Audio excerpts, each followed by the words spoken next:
I'm Brandon Walters, and I'm here today with former Clemson basketball great Grayson Marshall Jr., a.k.a. the coach. Now, Grayson, you see, two-time All-American, career assist record holder at Clemson, inducted into the Athletic Hall of Fame there, and also just recently named one of the 25 greatest basketball players of all time at the school. That's quite a list. Yeah, and I would, all of those things were obviously exciting accolades that I didn't even think that I would ever achieve. You know, when you get into sports and you get into what you love to do, I think you do it for the love of the game first.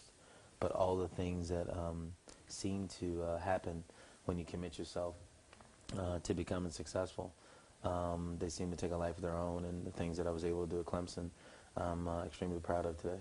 Well, those things are, I mean, that's some great accolades, but I think even more impressive is what you're doing now, which I want to get into in a minute, but because first I want to talk about, you're a great player, obviously, with all those records and all that stuff, but where's the coach come from?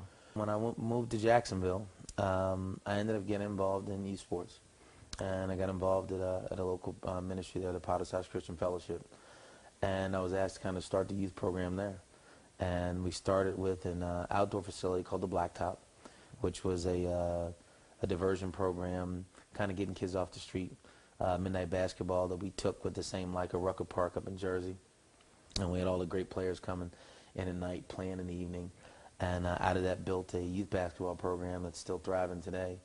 And that kind of translated into me starting the basketball program at the school. And we took the basketball program from middle school all the way to one of the more storied programs in the Jacksonville area. And now our girls team is ranked in the top 3. They're ranked number 3 nationally. So Wow. We were able to we put the foundation together for a prolific and a world-renowned sports program focused on kids. So that kind of is where the coach moniker came from, and it's kind of who I am. As a basketball player, I was a coach on the floor, and it just kind of seems to have transpired into defining who I am, and I'm more recognized by that now than I am by my name, and kind of everybody calls me coach no matter what venue I'm in. And I think it's interesting you've taken that coach aspect and moved it into the business world as well. And we've done that with what we're doing now, with mentoring and kind of giving direction to athletes, but it's in a broader scope, and we're doing that with the locker room experience. Yeah, tell me more about the locker room experience. This is new. It's a really cool concept. I think it's much needed in today's world. And so give us an idea of what it is, what it entails, and how you're handling it, where you're taking it. I kind of got the locker room experience because I was reared and raised in education. My mother's a principal, my dad was a teacher, and so education was paramount. There was no way I was going to get around it. My sister ended up going to the Wharton School of Business in the Ivy League at the University of Pennsylvania, one of the more recognized business schools in the country. So academia was something that we were going to be a part of. And so I was raised with this conservative mindset as a family tradition, as a family plan. Go to school, get your degree, and everything was going to be all right. And what I found is that when I finished doing that, it created in me a competitive mindset, not a motivated one. When I got out in the world, I was competitive in business because I knew that if I got into whatever I got into, I would work harder than anybody else. The problem was there was information that the world had that I didn't have. There was a different language that successful people in the world spoke that books never gave me. Educational system books never prepared me for. Which is interesting you say that because athletes are successful. They're considered successful, great athletes, but it doesn't translate. Not even close. Yeah. And that's why, and what happens is, especially with athletes, when they become successful and they mature into that next level, they don't speak the language of the successful. So literally they have money financing their dysfunction and they don't know how to appropriate it. So what I was able to learn through a series of challenging events, being homeless at 29 years old, what I realized was I wasn't homeless because I wasn't intelligent. I was homeless because my application and work ethic didn't have the right information. So literally I was working for no reason because the information I had wasn't even applicable to where I was going. So I had to take back and look and say, okay, at 29, when I began to get some new information, the learning curve was so different then because now I'm like, wait a minute, I never heard any of this. And yet this is the foundation for becoming successful. So how do I give that back to people? Well, the locker room itself is a metaphor. It's a metaphor for life. And everybody, no matter who they are, goes through a locker room experience. When we're born, our parents and our inner circle literally teaches us the plan for life. So it's like being a little kid sitting in and looking at the game plan on the wall, and your parents are writing up, here's what we're going to do to become successful. Everybody goes through that. Well, there's a point in time when you realize that that doesn't work today. The world has changed, but education hadn't. And we're still teaching people to go get a job, work 40 years for somebody, and retire with a pension. Well, I don't know where you've been, but let me help you. That's not working today. So how do I get that message across? Well, the locker room just seemed the right fit. And why? Because if anybody's ever played sports and you've ever been in a locker room, the locker room is the only place where truth can be told and accepted without offense.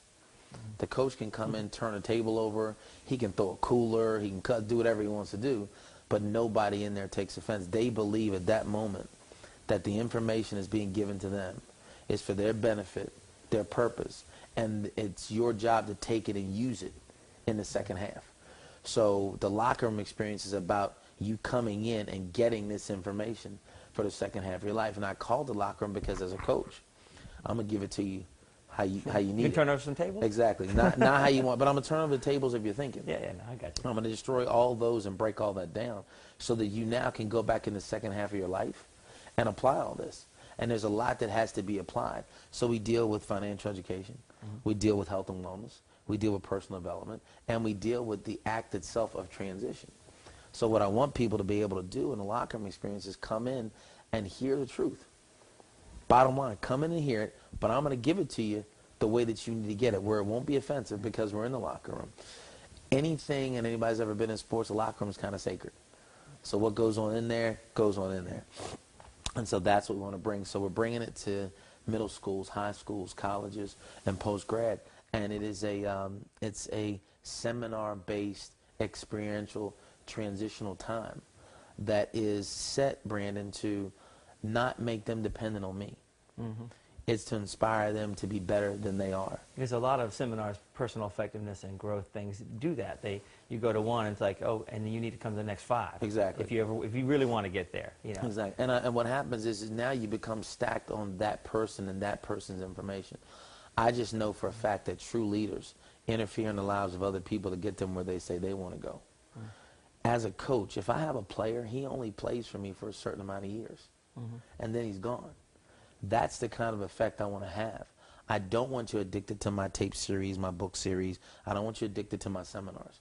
I want you addicted to the information that you're going to need to change. It's my job to shake you up. It's almost like a scared straight for business. Yeah, which works because you're coming from experience. I mean, here you are, McDonald's All-American, high school, all these amazing things that Clemson did, and then graduate with a degree in your hand, world at your feet, and then homeless at 29. So you've lived it, and so you're coming from a real-world experience.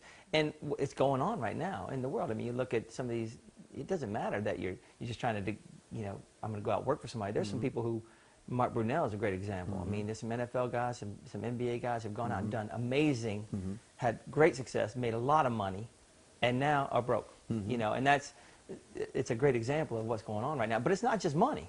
There's people who they come out and they get out of the NFL. They were Adonises. I mean, they're perfect physical health, and now they're overweight and unhealthy. Because they don't understand that it's just information, right? No question. I'm about them living to the max. I'm about them maximizing the life that they were given.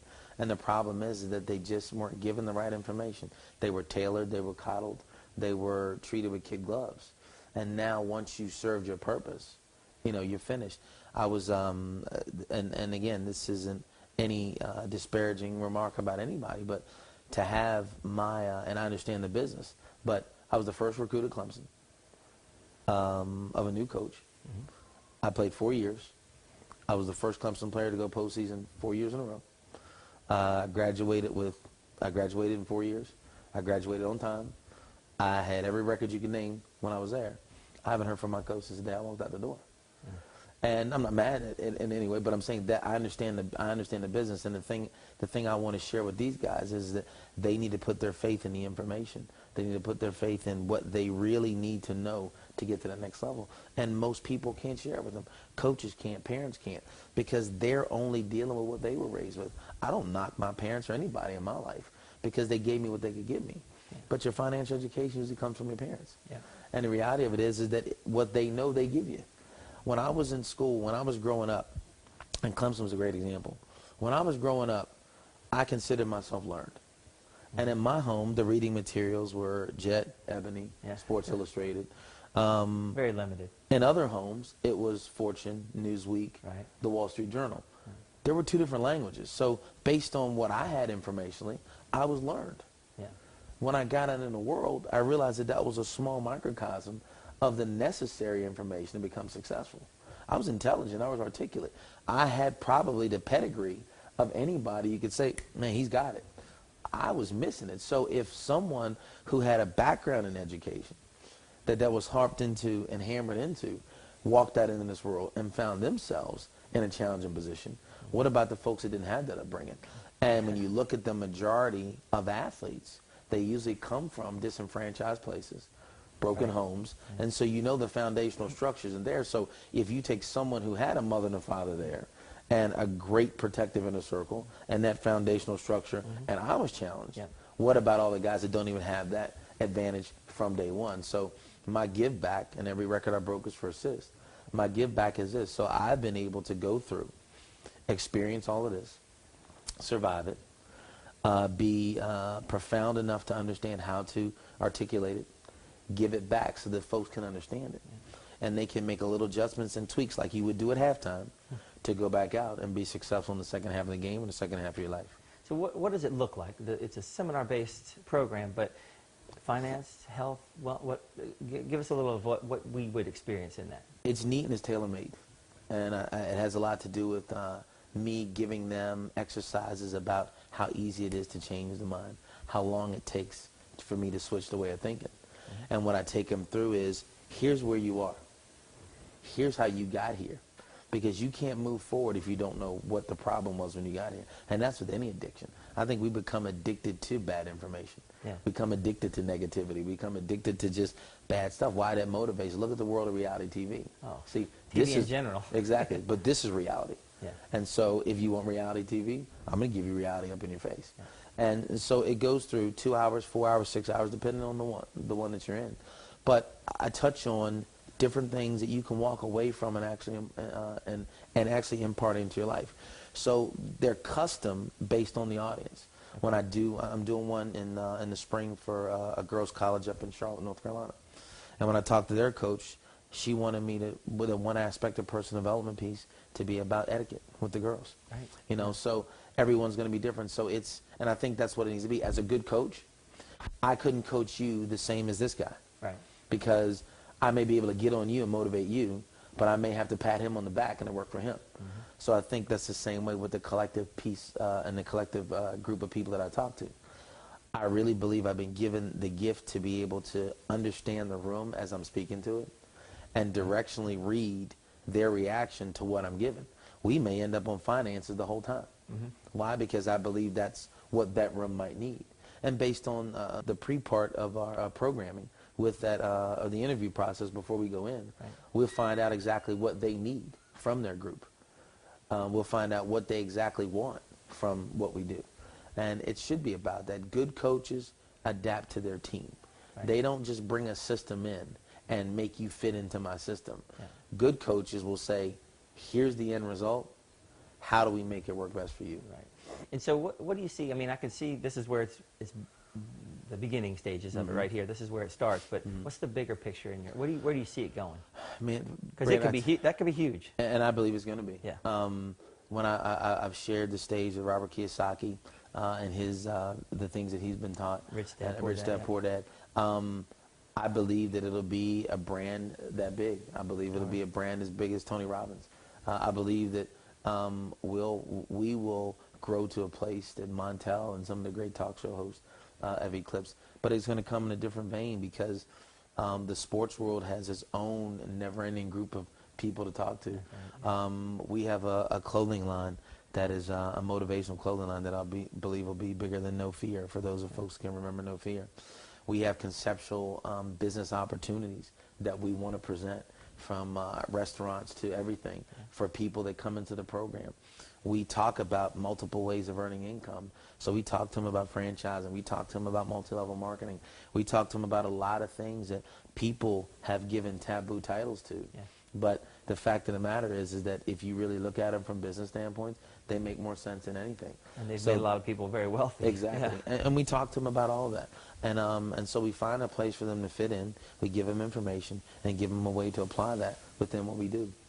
I've never been one to, my challenge has been for years of how do I present myself in a fair way to the world. People have often asked me, why now? And I said, because I'm ready. And I thought that there were times before that I was ready, but I think the things that I've gone through experientially in my life, now I am ready. And I see it, the self-worth that I have now is not egotistical or braggadocious. It's with humility, but it's confidence. And that's kind of the way I played, too.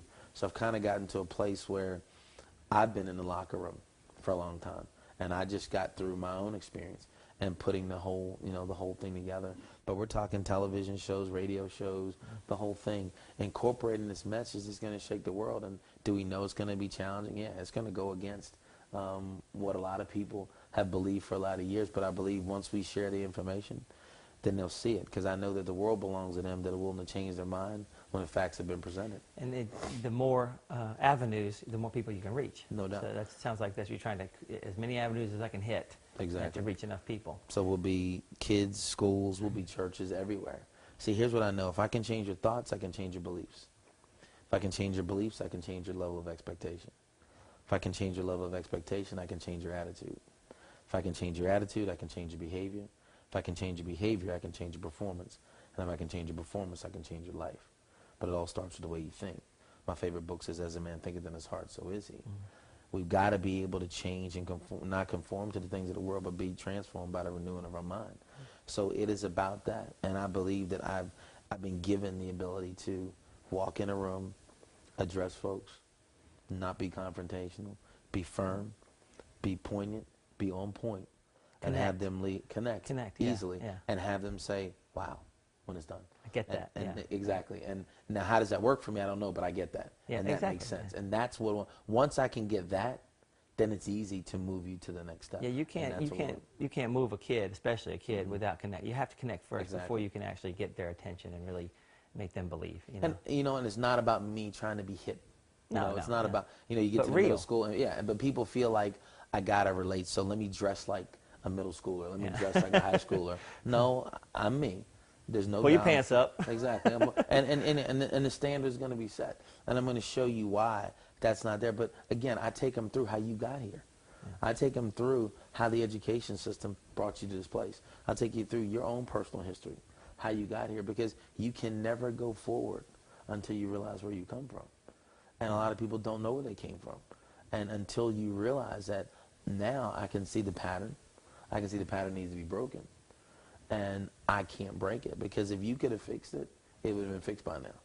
Obviously, you don't know enough to fix it, and you got to have some more information to do it. Well, what are you looking for right now? Like, how could people help? I mean, you looking for sponsors? You're looking for opportunities, to bring the seminar in? You're looking for teams that need you? What do you want? What are you looking for? Or all that? All of that. I mean, I've got a phenomenal team that unbelievably has just shown up out of nowhere. And that's what I say, but obviously my faith is where it is. My faith is in God, always will be, and he's always directed my steps. But it's just like happening like crazy now. I've got a shoe sponsor that I'm excited about now, that we're looking to do bigger stuff with. Sizzle International is the sponsor from a health and wellness standpoint, and we have a couple more that we are partnering with as it relates to that. But I'm a full nonprofit 501c3. So I've set it up to where charitable donations, we'll be able to accept those. Corporate sponsorships, if they wanted to donate, we'll be able to accept that. But we're also set up in the infrastructure of a for-profit. Nonprofits can own for-profit companies. So what we have the opportunity to be able to do is, no matter how somebody would like to partner with us, they can do so at an advantage for them. So we want to always be able to put them in position to where partnering with us is advantageous. It's good value. Exactly. And so when you look at what we're trying to do with TV and radio, There's a lot of equity opportunities there that they could benefit from. Everything I've ever done, I wanted to be able to promote somebody else. So I want to create the umbrella where people can come within the auspices of what we're doing and create their own little division within it so that they can be the person they want to be. Their vision can come to pass in the midst of another one. I've got a girl that I taught basketball for a lot of years. Her name is Denise Haynes. And Denise is actually doing a lot of my graphic work. You know, okay. She's a girl who's always loved to do it. And I said, well, here, do this for me. And she did it. I liked it. So I said, well, let's make this work for you. Keep it coming. So now she's got an opportunity to display what she does to the whole entire world, which puts her in, in another place. Now I've got business partners that have great ideas about sports bars or a sports restaurant, and the concept is amazing. So if we could bring that under the auspices of the locker room experience, just to put them out there where they need to be. There's so many things, and the nonprofit has a informational component to it, where we're doing e-education about money, about finance, about health and wellness. There's so many pieces that somebody will be able to be a part of. We want people to be touched by what we do, and that's why it's called the locker room experience, because there's something in here that'll benefit anybody and everybody, no matter what age, creed, race, gender, or geographical location. We see it going all over the world. I've been in Australia, New Zealand. I've been all over that part of the world. Headed to Japan this year. And I want to be able to bring this whole message because it's a global message. It absolutely. It isn't just a Western world message. And we want to be able to do that. So I just believe now that I'm comfortable in every aspect of my life. I'm committed in every aspect of my being. And I want to change as many lives as I can. And every day I can wake up and do that, I feel fulfilled and satisfied. Yeah, and I love the concept, and I'm surprised that it hadn't been done before. It's a problem. It's been a problem for a while with athletes not, they not being able to transition to the real world, so to speak, whether they're successful or not. No, and I think the reason it hasn't, Brandon, because nobody has taken the time to desire to bring back this information. I think we live in a self-consumed world. Secular humanism is a philosophical undertone of a lot that we do, and people don't realize that they're selfish. They don't realize it. So athletes especially, I got to go get mine, I got to go get mine, I got to go get mine. And that's kind of where they are, and I'm not knocking it because it's kind of how you were bred and raised. But the world that I want to be a part of is about bringing this newness to people and this change. It takes a special person, I believe, to do that, and not everybody can do it. And I believe there are always going to be difference makers in every sport, in every aspect. When you look at TV, Oprah's been a difference maker. Tyler Perry's been a difference maker. Michael Jordan was a difference maker. Tiger Woods was a difference maker. All the, and those just ones that come to mind that have just totally transcended what they've done. And I want to totally transcend life change. There's a lot of people out there that are doing life-altering seminars, and I don't want to do a seminar.